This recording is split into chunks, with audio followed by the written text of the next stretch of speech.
Mas há um Deus nos céus que revela os segredos. Ele revelou o que vai acontecer no fim dos dias.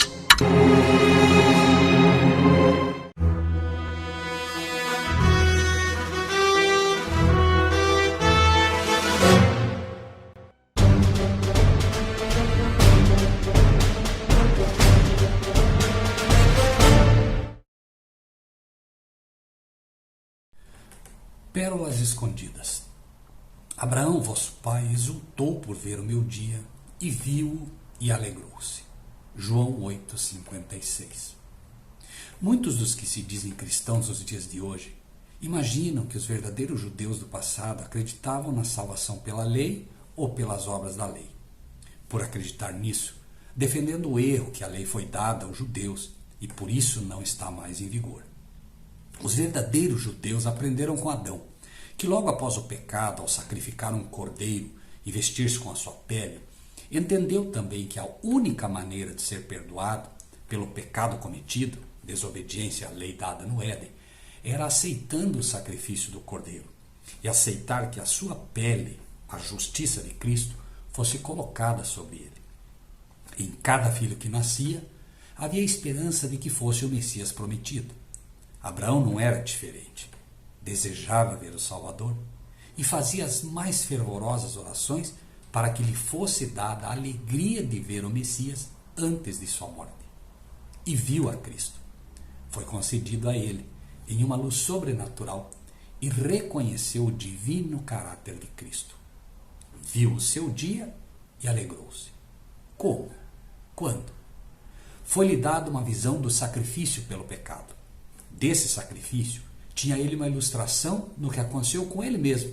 Foi dada a ordem: toma agora o teu filho, o teu único filho, Isaque, a quem amas, e oferece-o em holocausto. Gênesis 22:2. Note, leitor, note, meu amigo, que Abraão tinha 2 filhos, Ismael, o mais velho, e Isaque. Mas lhe foi dito: toma o teu único filho. Por quê? Abraão deveria pensar no significado desse termo, único, pensando no porquê lhe foi dito o único, pois finalmente, ao ser retirado o seu filho daquele altar com vida, ele entenderia a lição que o unigênito, o único gerado de Deus, seria o único sacrifício aceito. No altar do sacrifício, coloca ele o filho da promessa, o filho em quem se concentravam todas as suas esperanças, o filho que ele tanto aguardou. Então, enquanto estava em pé, frente ao altar com a faca erguida para obedecer a Deus, ouviu uma voz do céu que dizia: não estendas a tua mão sobre o moço, e não lhe faças nada, porquanto agora sei que temes a Deus, e não me negaste o teu filho, o teu único. Gênesis 22:12. Único novamente. Ao obedecer, foi mostrado a Abraão o resultado de todo aquele que aceita e que entende o sacrifício de Cristo. Agora sei que temes a Deus, lhe foi dito.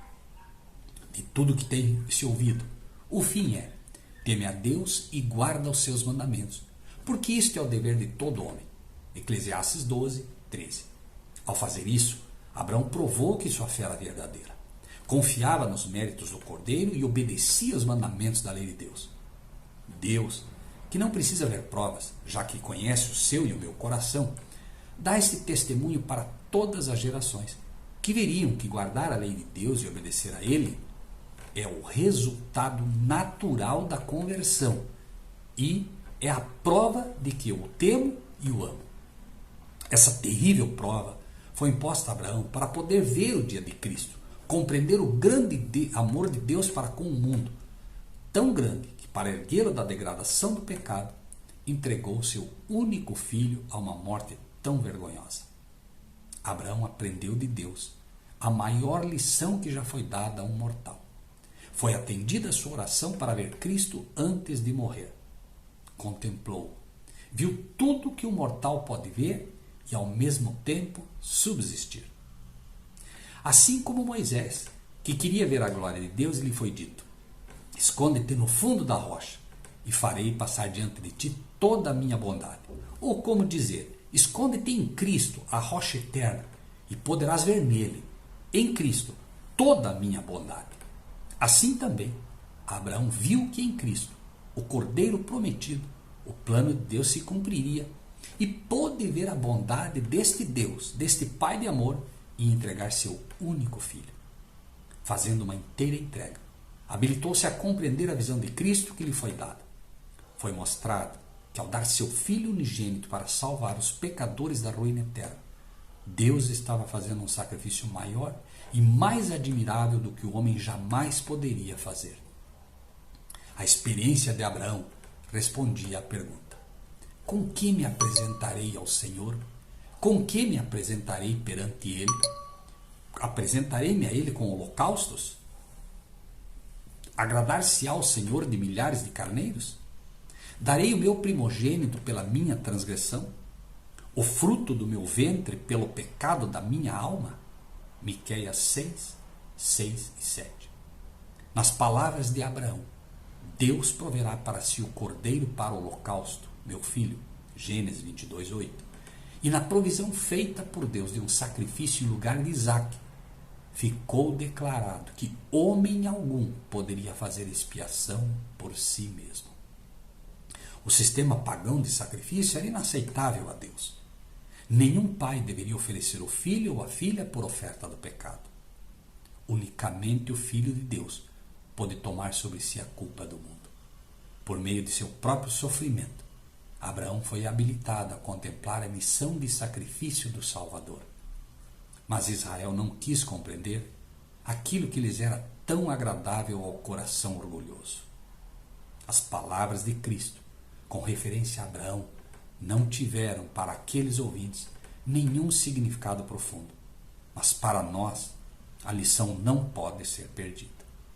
A lição que Abraão aprendeu naquele dia, de uma forma ainda mais clara, de que somente pela graça de Cristo um homem pode salvar-se, deve falar ao coração de todos aqueles que hoje pensam que um servo de Deus do passado, do Antigo Testamento, pudesse em algum momento imaginar que os verdadeiros judeus acreditassem que alguém se poderia salvar pela lei. Esta lição deve também calar fundo em todo verdadeiro cristão de hoje, para que nunca mais imagine que Deus em algum momento na sua história, houvesse feito um pacto ou um concerto com os judeus baseado na lei que os pudessem salvar.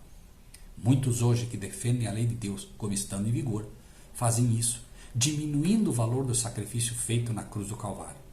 E muitos que defendem a graça, fazem isso diminuindo o valor da lei no plano da redenção. Ambos estão equivocados, já que a lei não substitui o papel da graça de salvar o ser humano, e a graça jamais substituirá o papel da lei, que é revelar o que é pecado e levar o pecador a Cristo. Pense nisso e que Deus seja contigo.